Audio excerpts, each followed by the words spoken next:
welcome everyone to this episode of the reviews. And we're going to be talking about Smackdown this week. And Smackdown was overall a pretty solid show. Overall, it was pretty good. I generally did like, some of the things we saw. And there were a couple of negatives. Obviously, there were a few things that I didn't like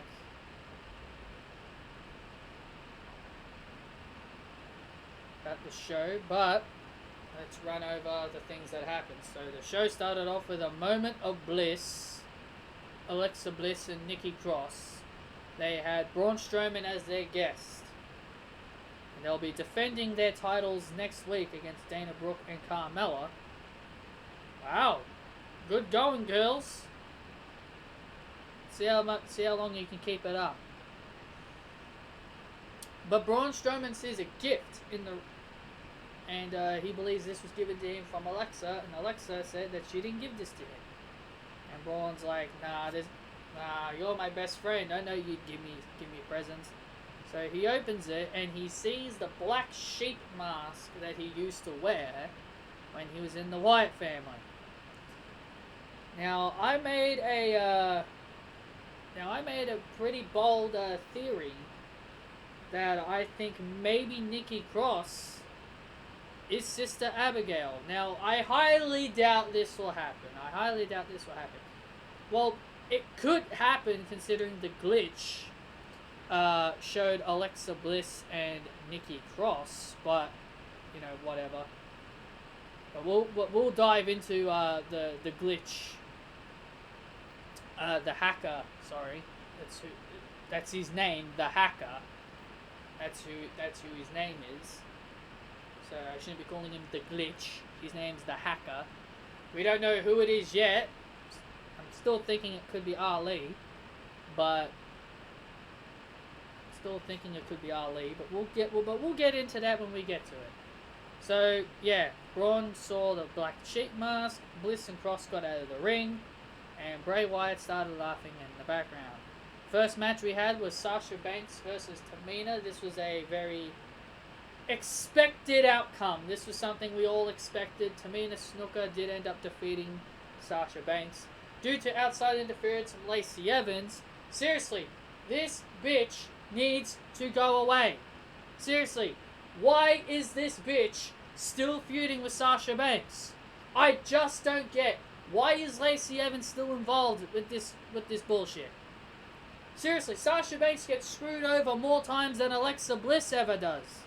I'm getting so goddamn tired of bloody Lacey Evans sticking her nose in Sasha Banks' business. And then they go ahead and announce next week that Lacey Evans is going to face Sasha Banks in a qualifying match for the Money in the Bank ladder match. Awesome. Awesome. Can't wait for Sasha Banks to lose that one too. Awesome. Seriously, Lacey Evans is like a goddamn fly that just doesn't go away. She's like a fly that no matter how many times you stomp that thing, no matter how many times you crush it with your bare hands, it just keeps coming back to life. How is Lacey Evans still in this position? After 3 failed attempts to win the Raw Women's Championship, and failing to get over, and failing as a babyface, and even failing to get over against Sasha and Bayley, how is this bitch still in the high position? Look, I've been giving Lacey some praise. I have praised Lacey a little bit during her time as a babyface, but I'm sick of this. I'm downright sick and tired of Lacey Evans. Downright sick and tired of Lacey Evans. She's not good. I've given her time. I've given her a chance all year. I've given her a chance from the day she got called up to where we are now. And I've made my decision that Lacey Evans is awful. I have made my decision. She's terrible. She's not good. She has a good character, but overall, she sucks in the ring. Lacey Evans is awful. The fact that she is still feuding with Sasha Banks, this is Baron Corbin, Roman Reigns level of awful. Lacey said that she will not leave Sasha Banks alone until she beats her because she had her name written on her wrist. Well, guess what, Lacey? You'll get your wish. You'll be getting your wish next week. When you beat Sasha Banks, you better leave her alone. Because we all know Lacey Evans will beat Sasha Banks next week. Because on the Raw side of things, we've got Asuka, Nia, and Shayna, who are all heels. We had Sheamus defeat some guy from NXT, don't really care. We had Dana Brooke take on Naomi, which I thought was a decent match. I thought this match was actually decent and very well done. But in the end, Dana Brooke got the win. And next week, Dana Brooke and Carmella will get their shot at the tag team titles against Alexa Bliss and Nikki Cross.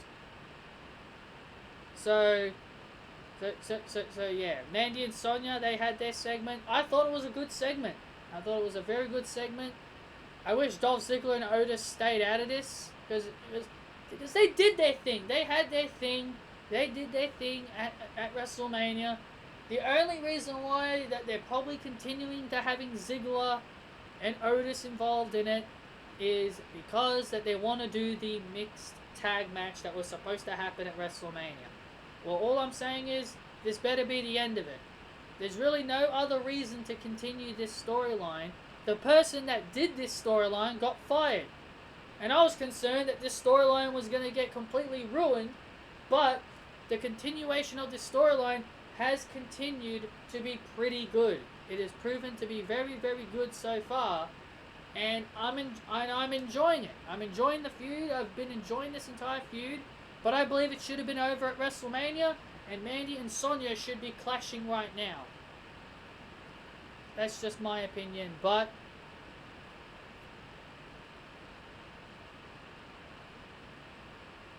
it is what it is. We're going to be getting a mixed tag at Money in the Bank. We had Daniel Bryan versus Cesaro, and during that match, we had the Hacker appear. And this is where things got interesting. The Hacker appeared. The Hacker showed the Usos. He was talking about how there's been lies, and he says he goes on to talk about how that there's been so many lies going on, and he says now I will be revealing the truth to all of these stories. So he cuts to the Usos, he cuts to Miz and Morrison, he cuts to Alexa Bliss and Nikki Cross, R.I.P. Bliss Cross. Oh shit, I shouldn't say that. I guess that means I don't like them if I say that. Sasha Banks and Bayley, they cut to them, and they cut to the New Day. So the Hacker is attacking 5 different tag teams. Now, I'm going to be making my predictions for each one of these. Well, probably the women's one, because I'm not sure where they're going to go with the men's. Bayley is most likely going to be exposed. The one with Bayley and Sasha, I believe the Hacker is going to reveal Bayley and going to expose Bayley as nothing more than a fake friend.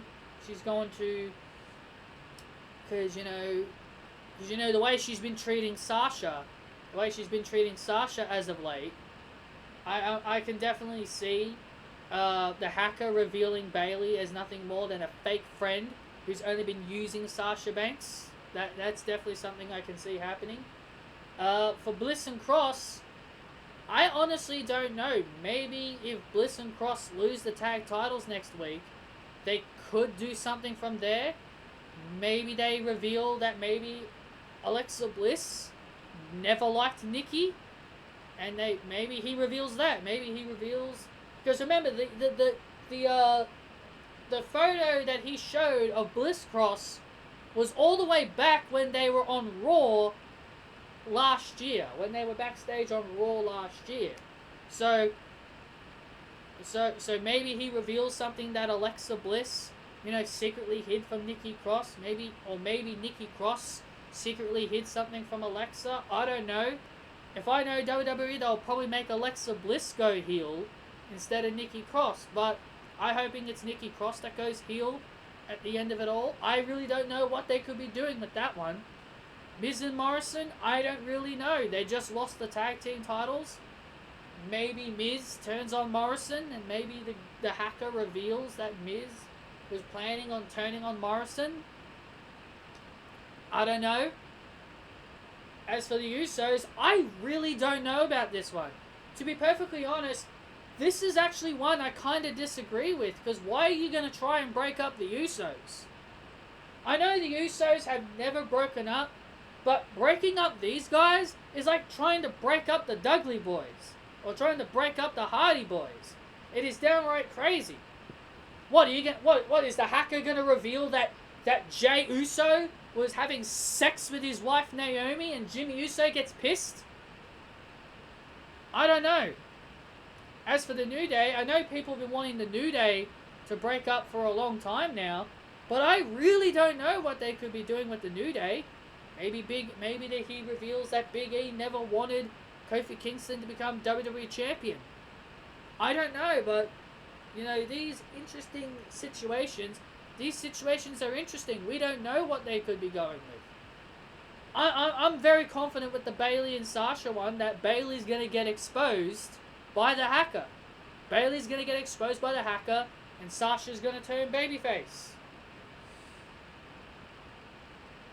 As for the others, I really don't know. I really don't know about the rest of them.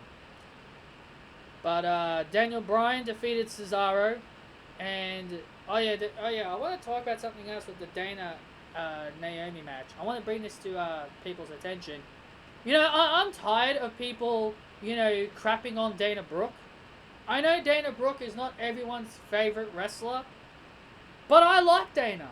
I really, really do. Every time I see Dana, when I saw Dana in 2016, she was bad.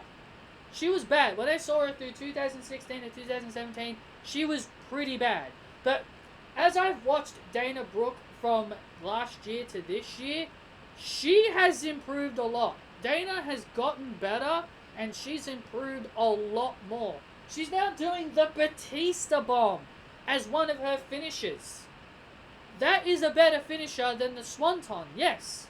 But Dana has improved a lot, in my opinion. In my opinion, Dana Brooke has improved so much that people are just refusing to acknowledge it. People just want to continue to crap on Dana Brooke. Dana Brooke is one of the most underrated wrestlers. People underestimate her. They continue to call her a jobber, or they say she sucks. But honestly, Dana Brooke has improved a lot. And this victory over Naomi, like people continue, like I've heard some people tell me that Naomi should start putting over younger talent. She puts over Dana Brooke today, and one of my friends on social media goes, Naomi shouldn't be putting over jobbers like Dana Brooke. I mean, are you kidding me? Does it really matter who she puts over? You wanted her to put her over. That's the thing I don't get with today's society of wrestling fans. They say they want someone to do something, and then when they do it, they don't like it because it's not the certain somebody that they want. I'm happy for Dana Brooke. I'm glad she qualified for the Money in the Bank. I don't see Sasha qualifying next week. I definitely see Lacey Evans winning. But all I'm trying to say is that Dana Brooke has gotten a lot better. And I wish people would give her more respect. But anyway, the main event was the triple threat tag. I thought this was a ladder match.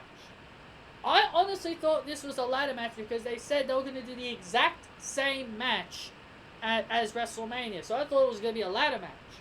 But it was just a regular triple threat for the tag team titles. And look what happens. We have the New Day winning the titles for an 8th time. For an 8th time, we have the New Day winning the titles. I mean, look, I like the New Day. I really do. I like the New Day. But why? And Michael Cole just said, New Day is one reign away from passing the Dudley Boys. So you mean to tell me that you've been having the New Day win all these championships just to surpass the Dudley Boys record? So what happens when Charlotte becomes a 16-time champion? Are you going to stop pushing her then? See, this is the thing that boggles my mind. So you're pushing these people just to break records, and then what are you going to do with them when they beat that record? It just doesn't make any sense to me. Like, look, I like the New Day, but I have to disagree with this. I have to disagree with the New Day winning the belts. Sure, it was unexpected. Sure, no one saw this coming. But I have to disagree with this. I think the New Day didn't need the win. I was very sure Miz was going to retain. I was very sure that Miz was actually going to retain the belts for him and Morrison. And then they were probably going to go on and face someone like the Forgotten Sons, because they're promoting them. But, you know, the Forgotten Sons are garbage anyway, so they bring no value to the tag team division. But honestly, man, I would not have minded Heavy Machinery, you know, challenging for the tag team titles down the road. But, oh well, I guess. But, you know, New Day are your 8-time tag team champions. So anyway, guys, thank you all so much for joining me for this review. Hit that thumbs up, comment your opinions down below, and I'll see you all next time.